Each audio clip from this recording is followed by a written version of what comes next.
When I finished that race, I decided I was gonna scrap this entire video, just forget it happened. 5 days of travel, a documented piece of my life, all gone because I ran the slowest time that I've run since high school. But something changed my mind. On the plane ride back home, I decided that I would just have a quick peek at the footage from the race and the trip, just see what the video might have been. And in doing that, I was reminded of something bigger, the fundamental reason that I started this channel in the first place, community. I don't need to hide this race because you see, it was never about the records, the times, the medals that came along with it. It was always about just telling the stories that matter, about motivating someone, inspiring someone, making someone feel seen in a sport that is often kinda invisible. That was always my goal, and if I can grow track and field even just a little bit in my own way, then I've accomplished something. So without further ado, here's the race that I was gonna throw away, and it all starts in my hometown, Kansas City. It's like 7 a.m. I just ran a little less than 7 miles plus strides. About to head to the airport to catch a flight to in enemy territory. I made my mom take off her Chiefs sweatshirt before we came because you know how Philly fans can be. But we're gonna go grab dinner and see where the night takes us.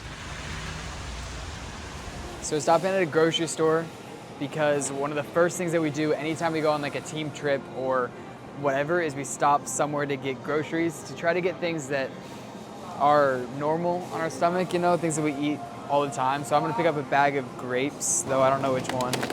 This is probably the best deal. I'm running to the Temple University track right now because apparently it's open to the public from 6 to 9 a.m. But I'm getting stopped at like every light at the moment.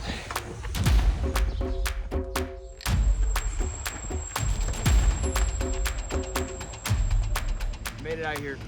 So apparently it was open if you count that little gate that I found is open.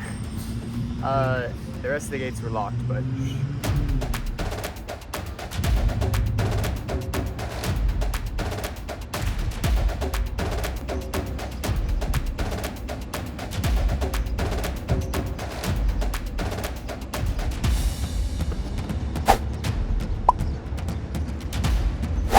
I just did the Ks, about to knock out the 200s, and then maybe some 100-meter strides after that, but yeah. There's a security guard walking over here. Luckily, I just finished.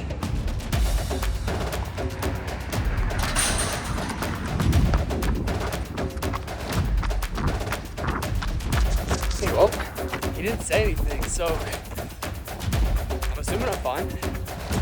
Pre-meet done. I'm gonna go hopefully find my way back to my hotel. Welcome to the crib. Let me show you around. This is where we crashed last night in Philadelphia. Nice little place, cool views. Not one, but 2 queen-size beds. Nice little TV. There's me. Got windows that open just enough to catch a breeze, but not quite enough that you can jump out. I could send you guys out there though to look at the view, which you can even see while you're peeing. I'm not gonna do it. I'm not gonna. Bum bum bada bum bada bum bada bum. Now go to war like a soldier, yeah. Plus they tried to count me out, thinking that it's over, but I got to fight. Rocky Bell. Okay. I'm tired. Does that count as a double? First time trying a Philly cheesesteak in Philly. A lot of bread. But that's really good. That's good. I accidentally made controversy earlier on my Instagram story, but we went to Angela's, don't worry. Good morning. I'm in New Jersey. Last night, since I'm competing unattached, we went and picked up a little race jersey, got some dinner, you know. Pre-meat steak and pasta always hits. It's about 9 a.m. right now. I'm just doing an easy 10-minute shakeout. Gonna do 2 strides after, get breakfast, and I'll check in with y'all in a second.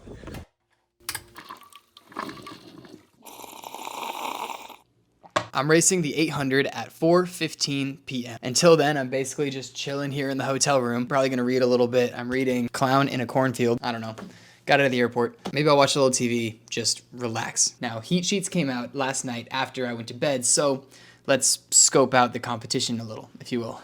I'm the 5th seed going into this with my fake seed time. Got Kareem Ihan from Garden State, 25 years old, seed time of 1:46. Next, also 25 years old from Garden State, Mike Columbus, seed time of 1:47. Billy Hill, also 25 years old, also from Garden State with a seed time of 1:48.3. Then right after them, there are 5 or 6 guys all grouped up between 1:50 and 1:53. So the competition's there. Anyways, that's the race plan. I'm gonna go out there and do what I can.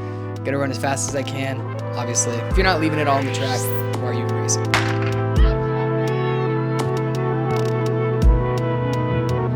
We're off the men's seated heat, 800 meters.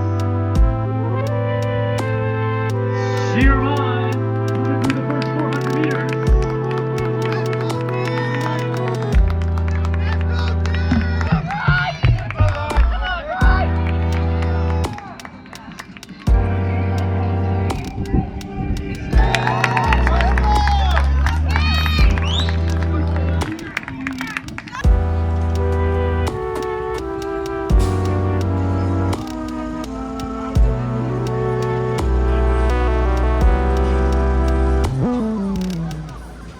I know you're wondering what I ran, and I'm gonna tell you in a second. But first, let me make a few excuses.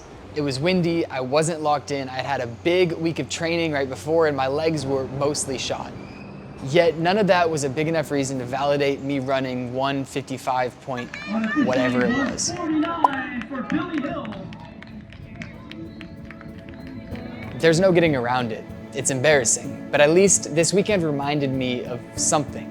That I don't just run for myself. I may never be Jakob, I may never be Kipchoge, but I will be the fastest that I can be. And if I can change just one person's life along the way, then this whole crazy dream that I strive for will have been a success. Maybe I help one kid believe that they can run in college. Maybe I entertain somebody through a cross-training session that they were about to skip. Maybe I convince a complete stranger to pick up running, get in shape, completely rerouting the direction of their life. Shoot, I may have already helped this guy win student treasurer at his high school. This was always the reason.